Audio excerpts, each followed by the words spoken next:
Hi friends, welcome to our channel. ஆற்றுல பிடிச்சிட்டு வந்த மீனெல்லாம் நல்லா அப்பா கழுவி கொடுத்துட்டாருங்க. நம்ம வீட்டில் வந்து குழம்பு மிளகாய் தூள் தீர்ந்துருச்சு. ஸோ அதனால் இன்ஸ்டன்ட் பொடியாக வந்து இதெல்லாம் வறுத்து மிக்சியில் போட்டு அரைச்சிடலான்னு சொல்லி ரெடி பண்ணி வச்சுருக்கேன். அப்படியே புளியும் ஊற வச்சாச்சு.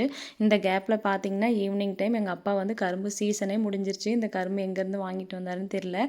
கரும்பு வாங்கிட்டு வந்திருந்தாரு. அப்படியே வெளியே உட்காந்து சாப்பிட்டுட்டு வெங்காயம் பூண்டெல்லாம் துளிக்கிறதுக்கு நெக்ஸ்ட் எடுத்துகிட்டு வந்து இங்கே வந்து வெளியே உட்காந்துட்டேன். பூண்டு வெங்காயம் இதெல்லாம் துளிக்கிற மாதிரி இருந்தால் இந்த மாதிரி வெளியில் வந்து உட்காந்து துளிக்கும் போது ரொம்ப ரிலாக்ஸ் இருக்கும். அப்படியே வந்து எண்ணெயும் ஊற்றியாச்சுங்க. எண்ணெய் ஊற்றின உடனே வெங்காயம் பூண்டு இதெல்லாம் போட்டு அது வணங்கினதுக்கப்புறம் தக்காளி போட்டு அப்புறம் நம்ம இன்ஸ்டண்ட்டாக ரெடி பண்ணி வச்சுருந்தாங்களா அந்த பொடியும் போட்டு நம்ம மிக்சியில் போட்டு மறுபடியும் அரைக்கும் போது நல்லா ஃபைனாக நல்லா மிக்ஸ் ஆகிடும்.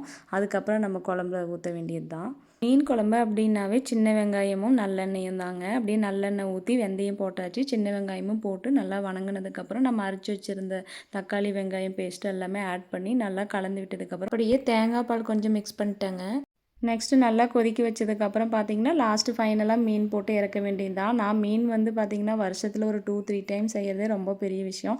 ஏன்னா நான் மட்டும்தான் சாப்பிட்றதா இருக்கும். யாருக்கெல்லாம் ஃபிஷ் ரொம்ப பிடிக்குன்னு சொல்லுங்கள் ஃப்ரெண்ட்ஸ். இதில் என்ன மிஸ்ஸிங்னு பார்த்தா கருவேப்பிலையும் கொத்தமல்லி தலையும் இல்லைங்க. ஸோ அதனால் நான் ஸ்கிப் பண்ணிட்டேன். குழம்பு கொஞ்சம் தண்ணியாட்டம் வந்துருச்சு. இருந்தாலும் டேஸ்ட் வைஸ் பார்த்திங்கன்னா ரொம்ப சூப்பராக இருந்ததுங்க. இந்த விளாக் பிடிச்சிருந்தா லைக் பண்ணுங்கள், மறக்காமல் சப்ஸ்கிரைப் பண்ணுங்கள் ஃப்ரெண்ட்ஸ்.